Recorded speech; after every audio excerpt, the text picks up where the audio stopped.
Dex sold himself for parts, transferring his family's debt to a disembodied entity he would come to think of as himself. His brain was kept intact for the voyage to the shipyard, its cellular structure gradually replenished by synthetic proteins. Dr. Sutton's was the first face Dex saw with his new biosynthetic eyes. He felt the doctor's fingers on his skin, now the texture of seat leather, deceptively soft, cold as darkness. Dex scratched at the alphanumeric symbols on his forearm. They ended in BC, the Builders Consortium, his new masters. Sutton clucked. Even aesthetic damage to the hardware adds to your debt. Pushing air through alloy cords, Dex intoned, "Hardware. I am hardware," he thought, taking comfort that these words still sounded like him. His new life found him standing naked in the void, magnetic soles clinging to the iron ribs of a ship's hull. Phantom schematics, injected into his cerebral cortex, bloomed for 12 hours, then waned into forgetfulness as the pill metabolized. Examining Dex's frame after his shift, Sutton chided him. "What do you gain by scratching off the code?"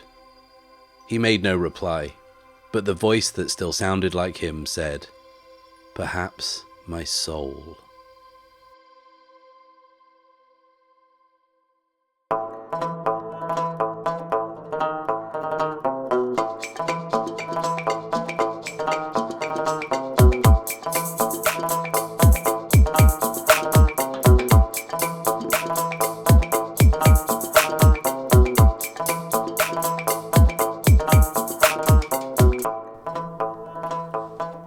Hello, and welcome to The Bad Spot, an actual play podcast where I, Matt Risby, and I alone am playing through Ironsworn Starforged.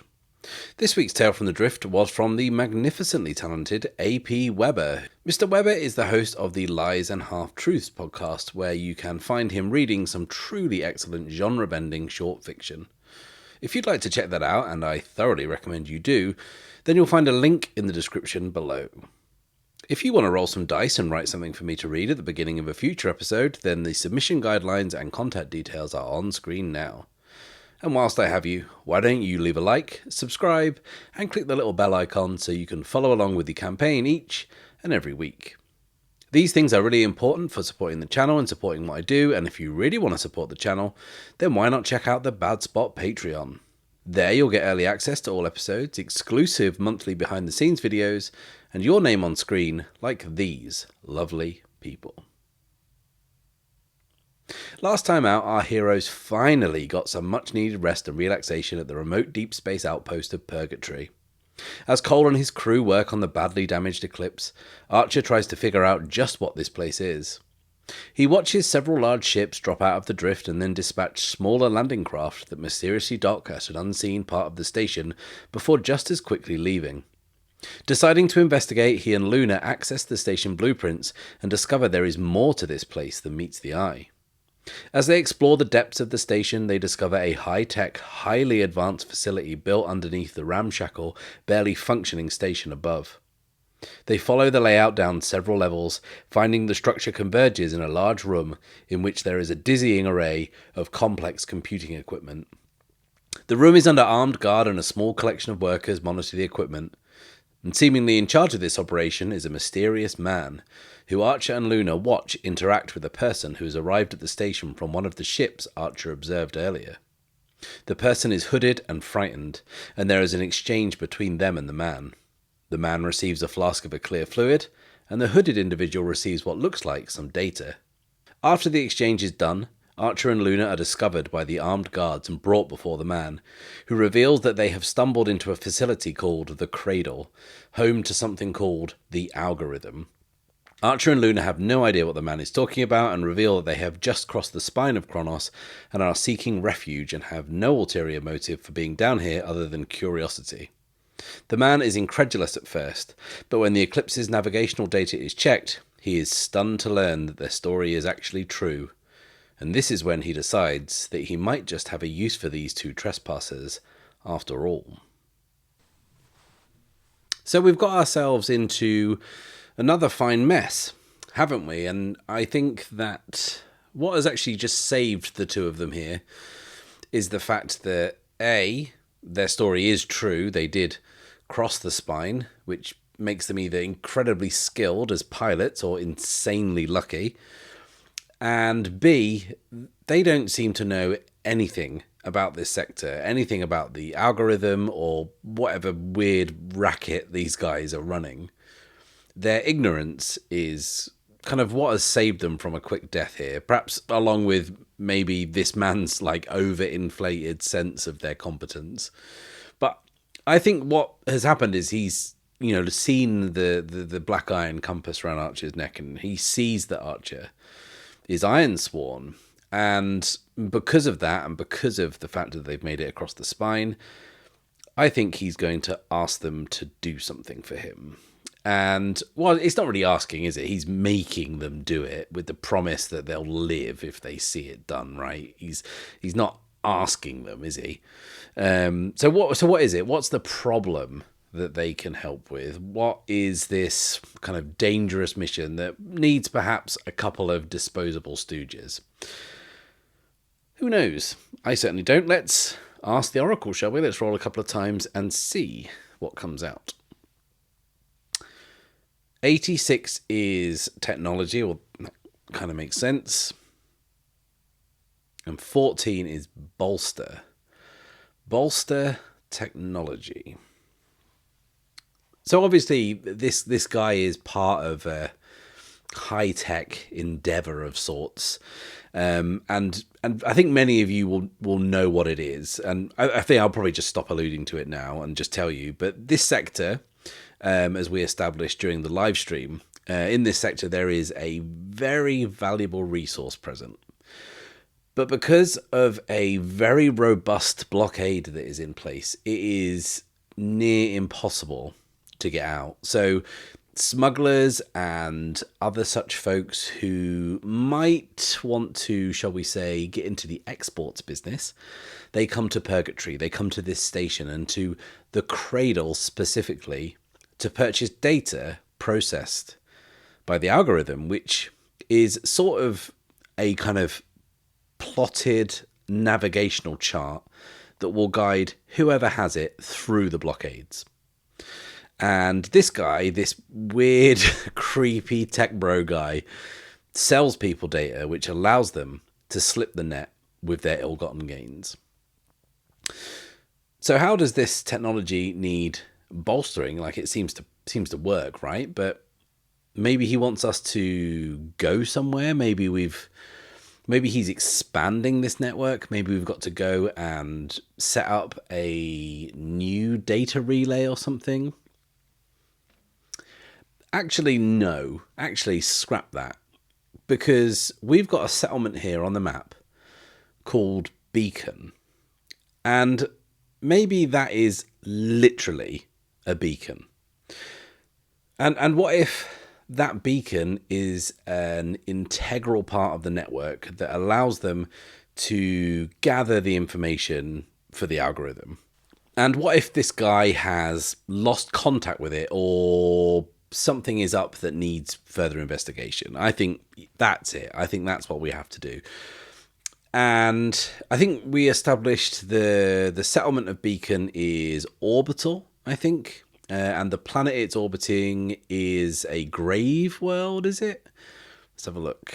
No, it's called Zant, that's its name, and it is a tainted world, even better. So, okay, so let's say that Beacon is literally that. It's a beacon that orbits this tainted world.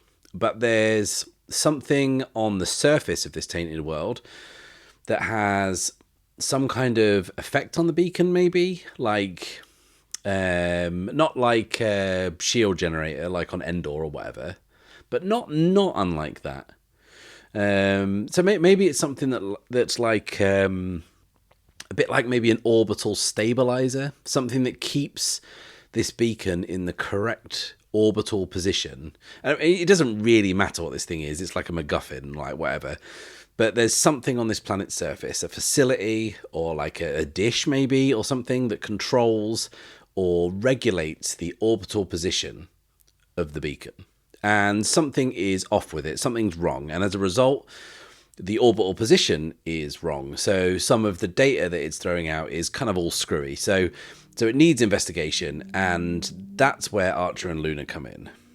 But I'm not going to have this guy just monologue this. Let's be a bit more creative with it, and we're going to cut straight to the inside of a transport, a boxy, unglamorous shuttle that is piloted by one of the armed guards from the Cradle. The other 3 guards sit strapped into their seats on one side of the cabin, and on the other side sit Archer and Luna. And it's very sparse. There's not much else here other than some cargo netting hanging from the sides and a few kind of loose screws rattling around on the grated floor between them. And they're illuminated by the swirling red and orange lights of the drift bleeding in through the cockpit window. And the guards are unscrupulous. They are giving nothing away, nothing but the odd, intimidating stare. And I think these guards are like clearly professional mercenaries, and I think we've established that they're well armed, they are well equipped, and I think by the way they're carrying themselves, they are probably well trained.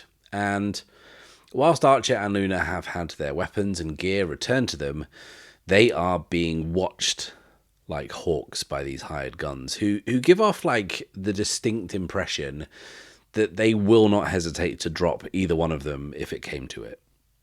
And I think this is making Archer look and feel like apprehensive.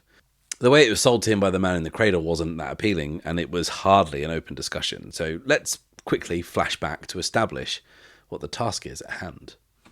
So the man is standing in front of a monitor, and behind him there is this blueprint schematic diagram thing showing where this place is in relation to the orbital station, and he clicks a button and it zooms in and shows that there is a small settlement that is built up around the orbital stabilizer facility, which is essentially just this huge dish that, like I said, keeps the beacon in a stable orbit.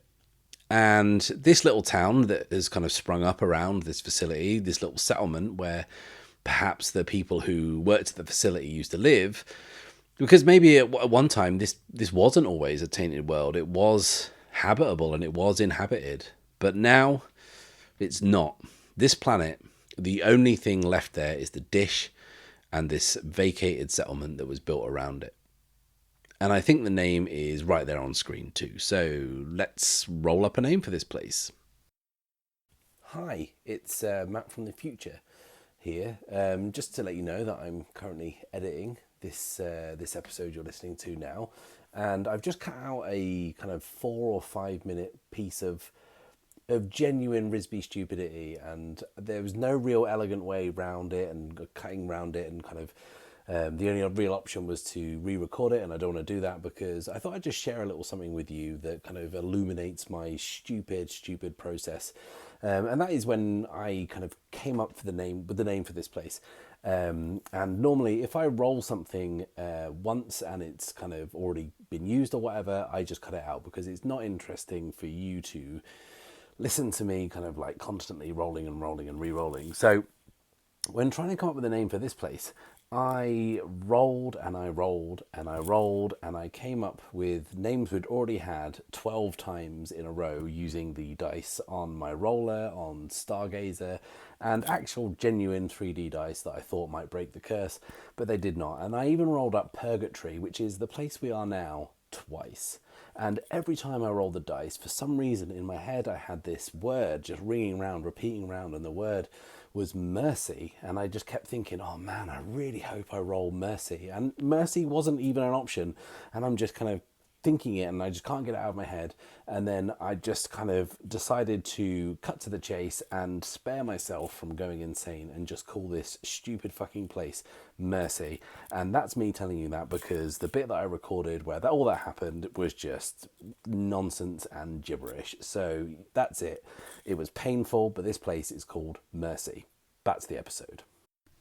So the man has explained where this place is, what it does, and how until very recently there was no problems. And I think he's deliberately vague about all this. And I think Archer and Luna are savvy enough to tell there is something that he's not telling them. So they're well aware that there's kind of more going on here. But due to the circumstances, they can't very well turn this down or object. So they're doing this under duress to save their own skins and also to save Cole and the others, right? And I think that probably this man makes a point of that too. So I think after he's explained everything and kind of briefed them in as much detail as he's willing to give, he says, "And before either of you get any delusions of grandeur, just remember."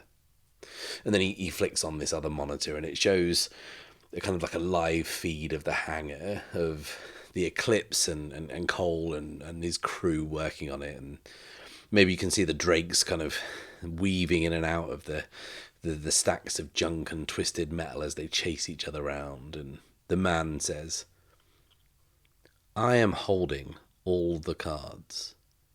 You know what to do." And he motions to Archer's compass, the black iron compass, which Archer reluctantly takes in his hand, clasps his fingers around, and swears an iron vow. He is being forced to do so, but he is doing so nonetheless. So let's make the move. Let's swear an iron vow. So let's have a look. It says, when you swear upon iron to complete a quest, write your vow and give it a rank. Then roll plus heart. And we're not swearing this to connection or anyone we share a bond with. So first we need to figure out what this is going to be called and give it a rank. So I think it will be realign the orbital stabilizer. And as to how difficult this is going to be, I think this is quite a straightforward one. This is a simple errand we are being asked to do. There is obviously more to it that we just don't know yet, but it's something that this guy's security forces could ordinarily have handled probably. We're just there as extra bodies, hopefully. Not dead ones, but, you never know. So I'm just going to give this the rank of troublesome. This is as easy as they come, he says confidently. So we're going to be swearing an iron vow to see this done, and we will be doing so rolling plus heart.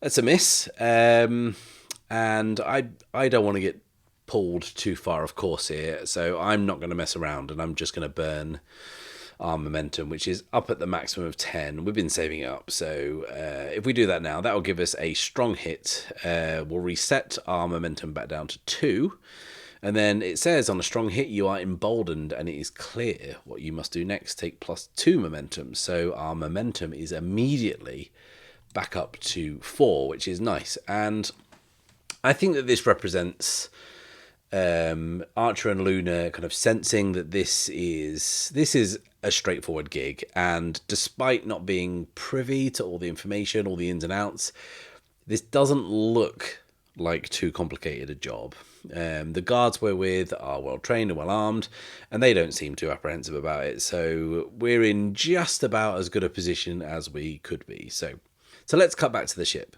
and Archer is kind of fiddling with his iron compass, sort of rolling it across his knuckles like a poker chip, and his concentration is suddenly broken as the cabin is filled with the noise of this shrill klaxon, which honks in alarm as the lights outside begin to fade as they drop, causing the small little ship to shudder and rattle, causing Archer to grip onto his armrests as the bumpy ride into the planet's orbit begins. And they emerge into orbit, and this tainted world of Zant fills the entire ship's viewport. But what does it look like? Let's roll on some oracles and see what we can establish about this place at first glance. 48 is sludge-filled river networks, and 70 is thick, murky atmosphere. Okay, so let's envision this. This planet is somewhat of a strange sight. It's this solid brownish-green ball that just seems to shift slowly, almost as if it is made entirely from muddy liquid, but that is just the atmosphere of this place. It looks like a sickly chocolate milk kind of swirling endlessly around, obscuring the planet's surface beyond. And the guards are wasting no time at all. They're getting kind of suited up into heavy kind of protection environmental gear, like full body suits with helmets and built-in breathing apparatus. And I think as Archer and Luna are watching them get kind of suited and booted, they sort of kind of motion about them as if to say, like, where's our protective gear? And they are just met with the sound of, like, laughter echoing around the insides of the guards' helmets. And I think Archer and Luna both have their masks, right? But that is all they have. And Luna is, like, trying her best not to back down, to not look bothered, whilst Archer is having his suspicions perhaps confirmed that it may well be part of the plan that they don't make it back from this. But there isn't really any time to kind of think on it kind of further, as the ship is closing in on the planet, as it's entering the atmosphere, kind of cutting through this soupy brown green thick cloud. And there's grime streaking the glass of the cockpit as it descends into the gloom. And after a rough, kind of choppy few minutes of being kind of buffeted about, they emerge from the murk, and the planet's surface finally comes into view. Albeit the view is like only marginally better, as the lower atmosphere is only marginally cleaner. But here it is, the surface of the planet Zant. So let's roll up a few more details of what we might see as we approach. 10 is corrosive low-lying fog. Okay, that kind of makes sense. Anything else? 27, gelatinous ponds. Well, if that's not a great name for a band, I don't know what is. And this place sounds great, by the way. It just sounds really, really picturesque and nice. So, okay, let's tie all this together. The ship, this little shuttle comes in, and it is kind of buzzing the ground, but it's not kind of too far off of the surface. And it kind of has to be kind of low because of this bluish green haze that hangs over the whole landscape. And Archer moves up front, kind of looking over the pilot's shoulder, and he can't see all that much through the fog, but what he can see are these undulating plains of terrain. And terrain made of what is kind of harder to decipher. It's kind of like a mush of greens and browns and sickly yellows and pinks. And it's all kind of roughly segmented by this ragged crisscrossing of these vast waterways, these channels that are surging with torrents of dark, blackish brown gloop. And in bits it's like a swamp, in bits it's like kind of like a delta with these scraps of land kind of poking through the water. I mean, it's not water, but whatever it is. And amongst them there's these big kind of like collected pools which are filled with a sticky, bubbling, tar-like material. It is pretty fucking gross, I'm not gonna lie. And the smell has kind of started to hit the ship, and it's this kind of combination of rotting meat and sulfur. It is not great. And actually, did we ascertain life on this planet? I don't think we did, so let's roll that now.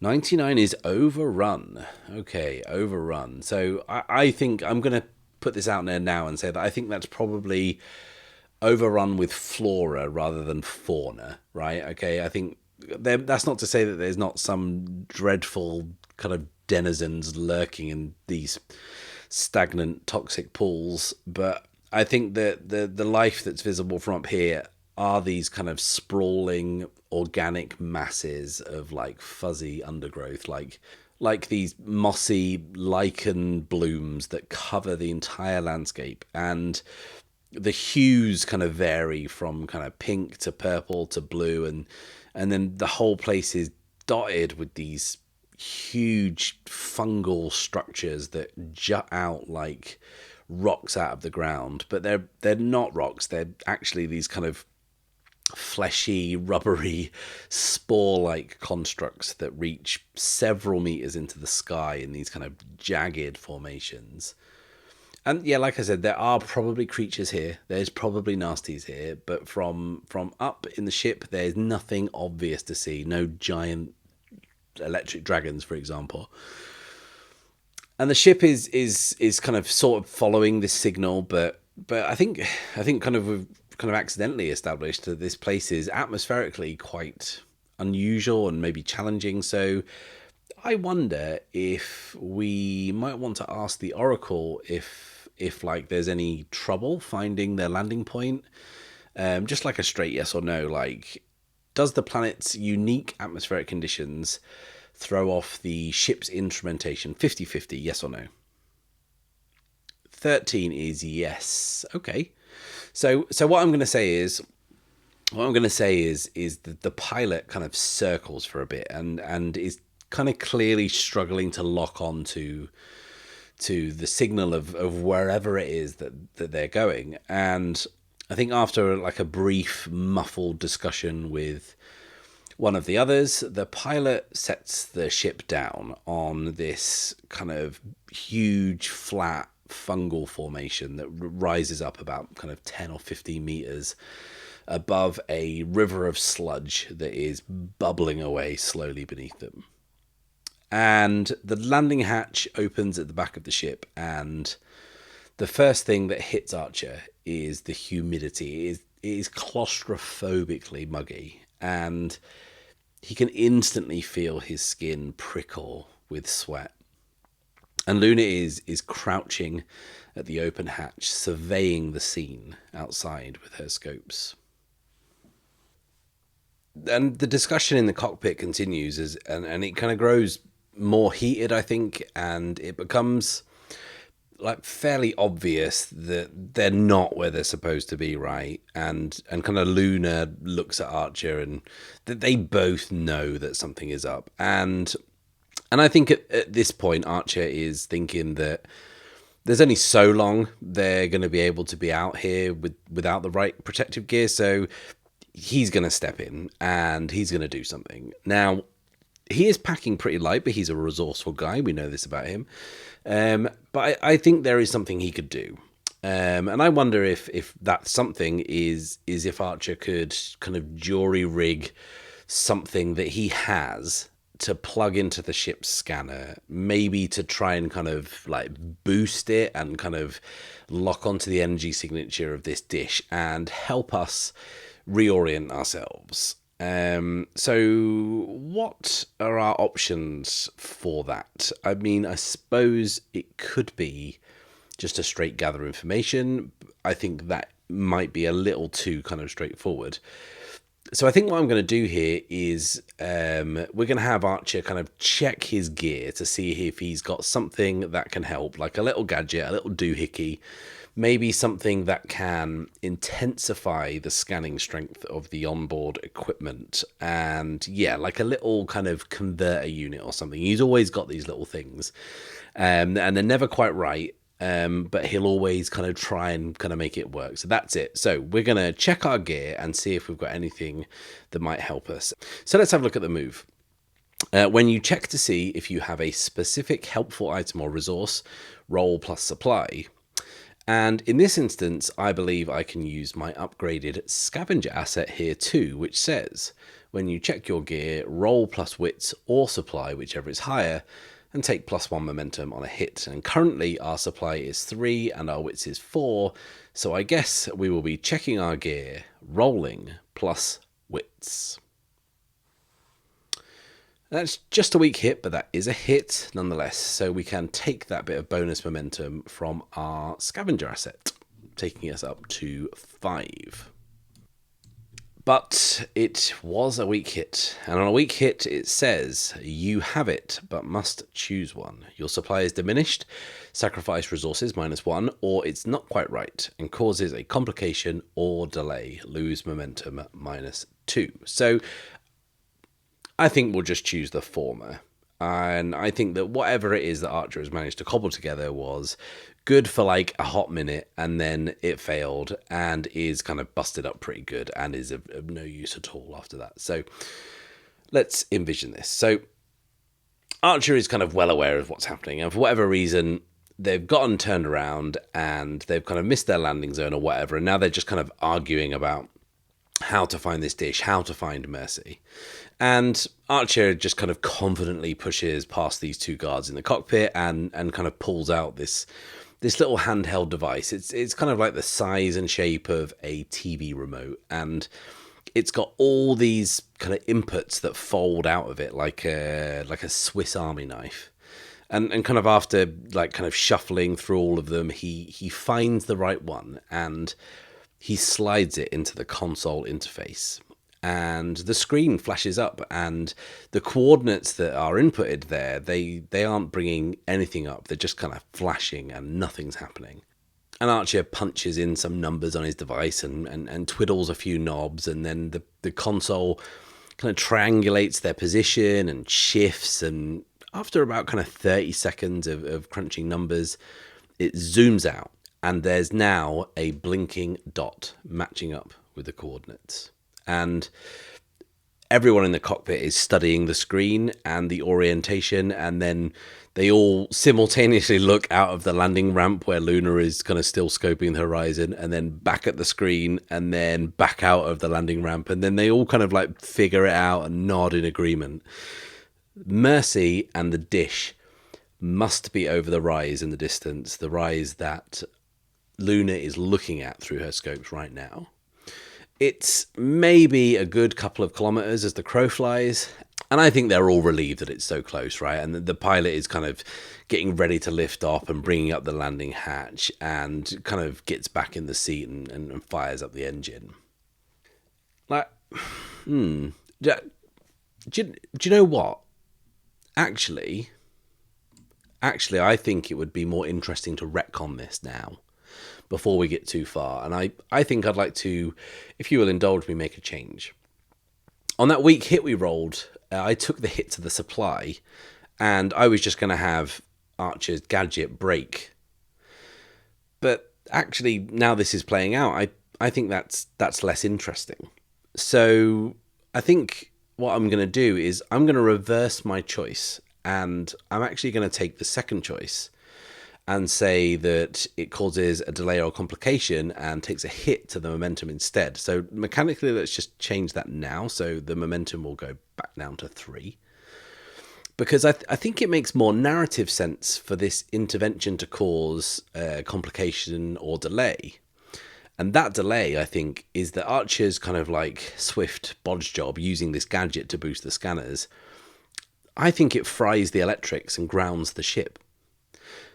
Because I think that having to walk this last few clicks and having to like leave a crew member behind to fix the ship, I think is more interesting than Archer loses a bit of tech and my supply goes down.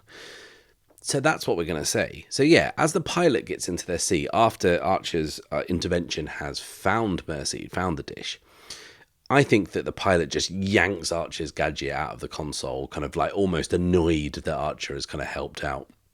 But as they do it, it kind of sparks and pops, and the landing hatch that was being retracted kind of locks into place, and all the lights and the readouts on the ship goes dark. And like he kind of looks accusingly at Archer, but then Archer just like returns the look to the pilot because they clearly did not eject the USB device correctly. And if you do that, we all know you are asking for trouble. But what has happened, and after a bit of ad hoc replanning that Archer and Luna are excluded from, 3 of the guards get ready to make the rest of the journey on foot, whilst the annoyed pilot stays behind and he's going to try and get the ship back online. So the other 3, I think that's just better. I think that's just better than you know, Archer's like gadget explodes. This is more interesting. So the remaining 3 guards, they kind of tool up and they lead Archer and Luna off in the direction of Mercy. And I think the hike will probably take an hour or two across this long plain of kind of spongy, spore-filled terrain, cross-hatched by these oozing gullies of gunk.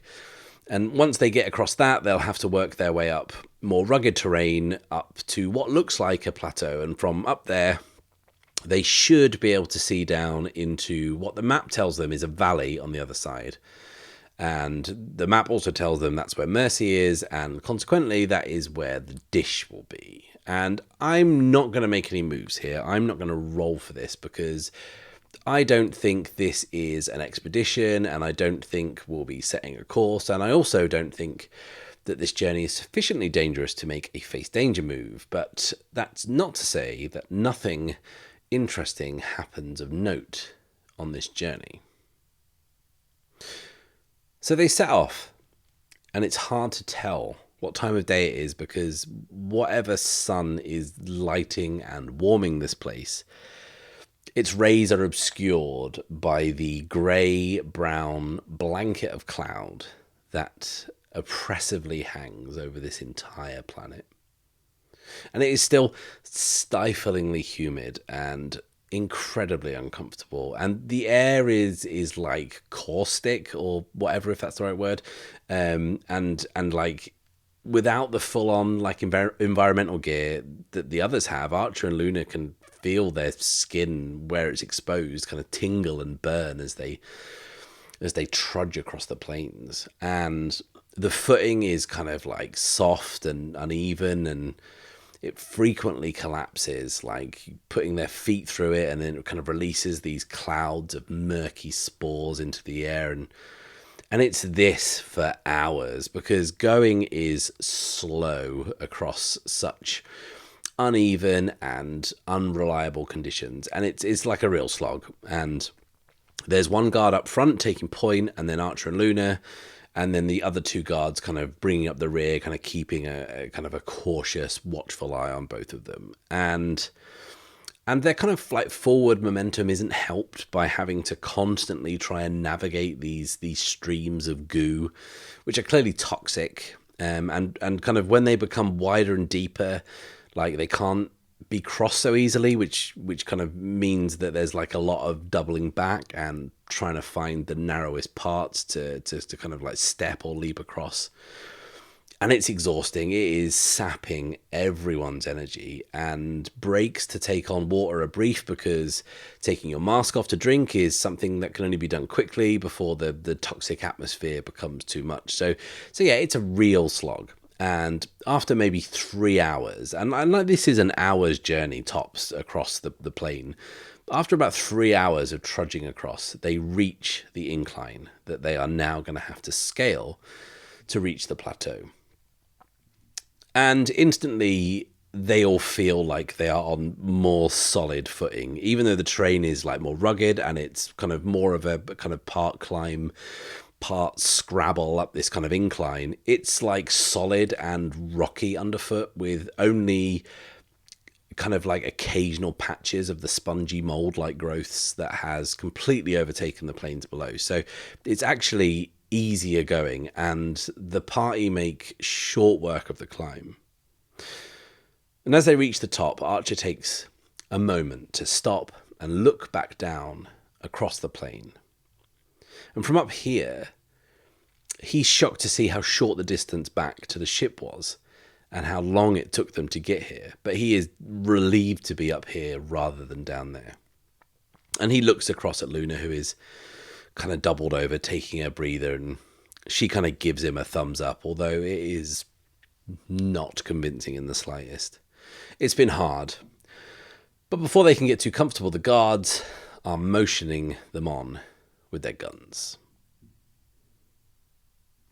The plateau is wide, and as they kind of like get a sense of their surroundings, They realise it's actually part of a ridge that seems to run off in several kilometres in both directions. But thankfully, it isn't far to the far edge, where they can, by Archer's readouts and what he discovered, they can and should be able to see down to the Dish and the town of Mercy.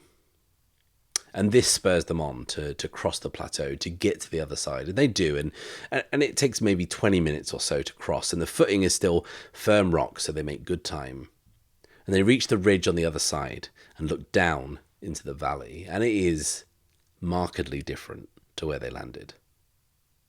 The colouring of the spores and mossy covering that blankets this side of the ridge is a deeper, darker colour. They're mostly lilacs and purples with spotted patches of deep indigo. And the terrain rises up to either side, forming a valley, but it doesn't look like the rock that the ridge is made of. It's towering mountains of organic growth. And down in the valley, dwarfed by the fungal mountain range on either side, is the Dish. And even though it's diminutive in its surroundings, it is in and of itself huge, easily a few hundred meters in diameter. And it's a kind of a bluey, light grey structure, but it has almost blended with its surroundings because it's kind of blotted again with these patches of lichen across about a third of it. And unusually, it is laying flat, sort of pointing straight upwards. And it kind of obscures the structure beneath it, this complex beneath it. But they can see, laid out in 2 rows between the plateau and the Dish, there are structures that make up the town of Mercy. And it's harder to see than the Dish because obviously that dwarfs the whole place. But looking down, it's kind of almost laid out like a main street type arrangement with buildings on either side. And there's maybe 30 or so, all varying sizes, kind of squat, blocky buildings, the purpose of which is not exactly clear from up here. But the main thing is they found the town of Mercy and the orbital stabilizer Dish. So I think we can mark progress on that, taking us up to 3 out of 10. So I guess we need to find out a bit more information about this place. The guards are obviously scoping out already, kind of looking for whatever it is they're looking for. And I think that the Archer and Luna are going to kind of conduct their own kind of like survey of this scene. And they take out their scopes and they're just kind of seeing what they can see. And I think that Archer is less focused on the Dish, and he kind of wants to see what they might be walking into, what possible danger might await them, kind of what necessitates armed guards and all this kind of caution. So I think whilst the guards are looking at the Dish and the complex, Archer and Luna are scoping out the main street and the buildings and seeing what they can see. So this is going to be gather information, I think, which says when you search for clues, conduct an investigation, analyze evidence, or do research, roll plus wits. So hopefully we're going to uncover something as to the nature of this place and maybe what we need to do to get the Dish back online. So let's gather information, rolling plus wits.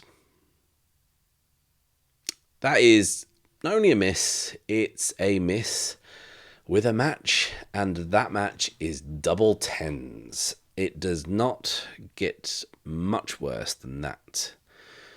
So I think that this unnerving feeling that Archer and Luna have had, that things might not be as they seem, and that they might be in some danger, I think we're going to see those fears realised. And because of that match, I think it's probably going to be a good deal worse than it just being a little bit bad. So let's look at the move again. On a miss, your investigation unearths a dire threat or reveals an unwelcome truth that undermines your quest. So I think what I'm going to do, because I still don't really have a clear idea of what's going to happen here, instead of paying the price, I am going to roll on the story complication oracle and maybe try and introduce a new angle, like a new plot twist that is going to beset our heroes. And I think that because I rolled double tens, I'm thinking, for funsies, I might roll on this table twice. So what new developments are afoot, dear Oracle? 83 is unexpected enemies appear. Awesome. Great. And 23, key location is made inaccessible. Okay, so our key location, which is obviously the town of Mercy or the kind of the dish, the stabilizer dish, is inaccessible and unexpected enemies have appeared. Okay, so let's envision this. So Archer and Luna are scanning the buildings kind of slowly and methodically, and I think that the guards have kind of almost finished their kind of like casual brief look and are getting ready to move out. They've just been concentrating on the dish and the compound rather than the town itself, but Archer and Luna are more cautious and frankly more paranoid and have been carefully looking at the buildings that kind of make up this ramshackle little town. And there's something that has firstly caught their eye and secondly given them both great cause for alarm. So what is it? Let's ask the Oracle. 18. Danger. Danger. Well, no shit, danger, yep. Roll again. 48 is life form. And that doesn't really tell us very much. But what it does tell us is that a dangerous life form is involved. And I think we don't know what that is. But I think that what has caught Archer and Luna's attention are bodies. There are lots of bodies, and they aren't easy to see because they have now been mostly obscured, or in some cases, completely covered by these fungal growths. But their silhouettes are obvious, and some are almost just like a mossy outline on the floor, like they've been carpeted over. And this would be easy to miss if you were, say, solely focused on the objective, solely focused on the dish, but Archer and Luna have seen this, and what they reckon is this town's population are now dead, and their bodies are scattered around. What did it? They do not know, but this is not good. And Luna lowers her scope and looks at Archer, who kind of just shakes his head as if to say, this is bad, this is very bad. But they don't really have too much time to mull it over because the guards are already starting down the hill towards the town, and they have a couple of gun barrels encouraging them to join the convoy. And they have little choice, right? I mean, they could fight the guards, I suppose, but they are outnumbered. They are outgunned. And if anything were to go wrong, they could well be stranded here with whatever did this to the inhabitants of the town. And I think as much as the guards are focused on something else entirely, they are heavily armed. They are trained professionals, and 5 guns is probably going to be significantly better odds than 2 guns and no exit plan. So begrudgingly, they work their way down the hill towards the town, where who knows what is waiting for them. And they move in the same formation, 1 guard running point, then Archer and Luna, then 2 more at the back of the column. And they move slowly down the hillside, purposefully, guns drawn, trained on threats not yet visible. It is quiet, very quiet. Not a sign of movement as they approach. And as they move in closer to the main street layout, we get a better look at the buildings. Boxy, cube-shaped domiciles for workers and large buildings in between. It's pretty much a standard setup for like a flat pack out-of-the-box colony. And it all looks like it's in decent order. The generators and water filtration all seem good, undamaged. It's overgrown in a lot of places with the greyish-blue fungus jutting out of the walls and the mossy growths covering much of the buildings where they meet the ground. And the guard who is running point moves up to the side of the nearest building, takes cover, scanning the way ahead, checking for targets. And I think as the others take cover in amongst some crates kind of just behind them, the guard running point, sees something and starts shooting.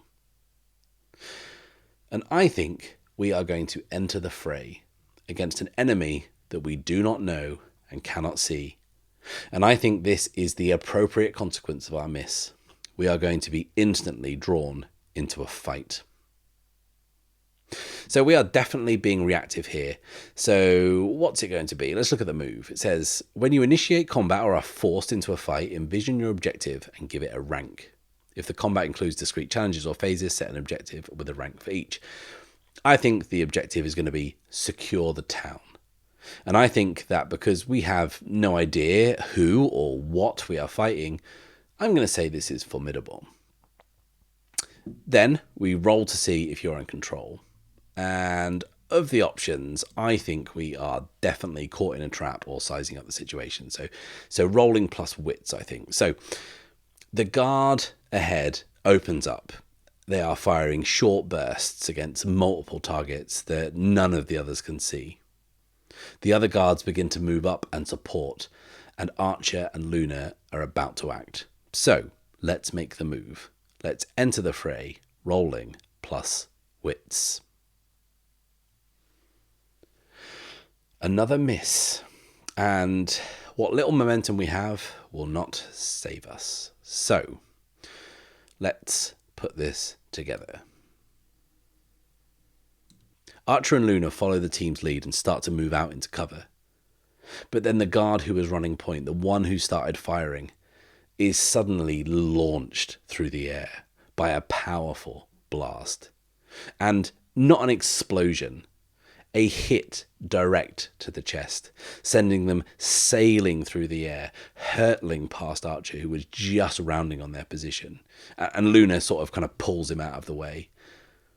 And as the guard hits the floor, as they come to a halt, Archer and Luna look down and see the damage. The chest armor has just been torn away. A smoking, cauterized wound is all that's left of their lifeless chest. Archer looks back at the others who are returning fire, and Luna pulls him into cover. They peek out at what is happening. Across Main Street, they can see blasts coming from inside one of the buildings opposite. Whoever has them pinned down is doing so from in there. And there are the bodies that they observe from up on the ridge, slumped over against the side of that building, covered in lichen and sprouting discs of fungus as the ground beneath them begins to claim them. But then Archer feels Luna squeeze his arm, and she points to another building further up Main Street. And they strain to see, but the door has been pushed open and it is swinging on its hinges. And after a second or two, a figure emerges. A dreadful figure. It's humanoid, but barely. It lurches awkwardly forward, dragging one leg behind, its arms hanging limply to the side. From what remains of its clothing, it was once a man wearing tactical armor. But now that armor has been shredded by the fungal growths bursting forth from his body. Sharp, angular shards of hardened material have burst through his skin, which is covered in huge, pinkish pustules and yellow moss. Whatever it is now seems to be a shambolic remnant, part human, overtaken by whatever has also claimed this desolate place. His mouth hangs open, and his face, not covered by breathing apparatus, looks pained as he staggers forward. In the grip of his right hand hangs a powerful cannon, the kind of weapon you'd usually see mounted on a vehicle, the kind of weapon that would tear through armor and send you hurtling through the air. He brings it up slowly, moving forward still, and holds it in the direction of where they are all hunkering down. Archer is dragged out of the way by Luna, just as the building they were sheltering by has a huge hole punched in the wall by the blast they just narrowly avoided. And as they get to their feet, they see two more figures staggering out of the building directly opposite, the building the guards had been firing on. But they're not firing anymore. because they're running wildly for cover. Archer looks at Luna. She readies her rifle. He readies his pistol. And out on Main Street, there are now dozens of shambling creatures shuffling towards them. On a miss, the fight begins with you in a bad spot.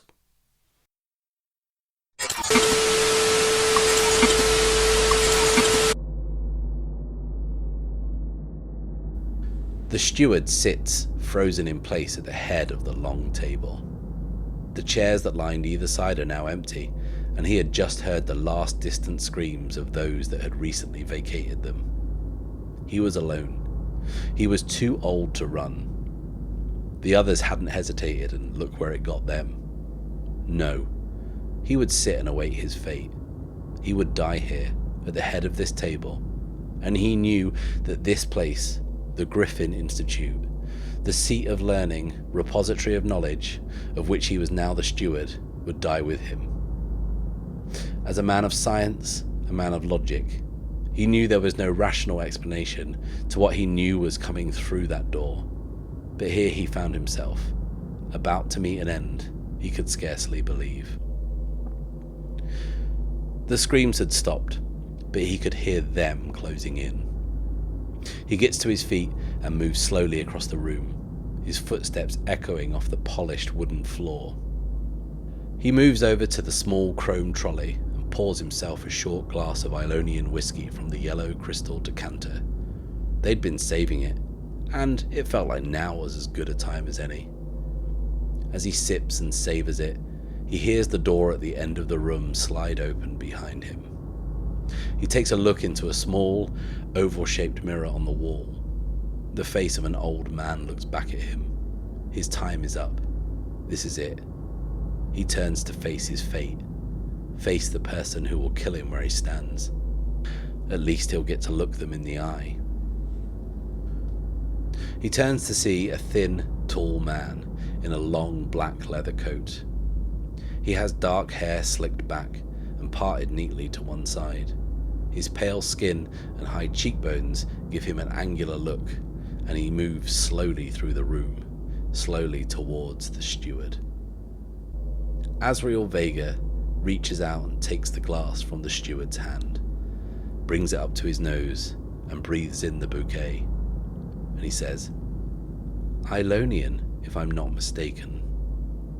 And he drinks it. As he does, the steward notices something unusual about his face. Vega has what appears to be a fine webbing of black iron sewn into the skin of his face, running from halfway along his jaw to below the neckline of his jacket.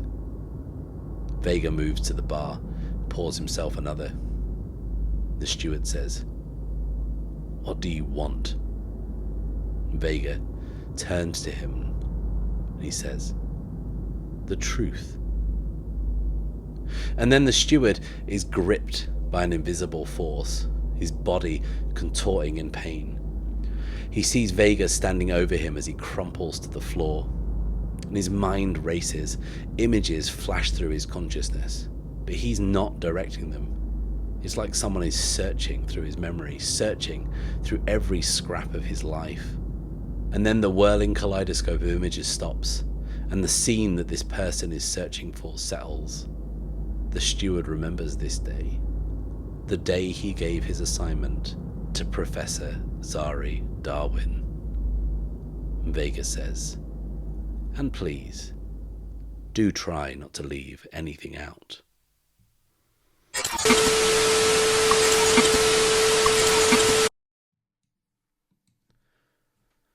Thank you a million times. Thank you for watching. Please like this video, subscribe if you've not done so already, and click the little bell icon so you can be notified as soon as the next video drops.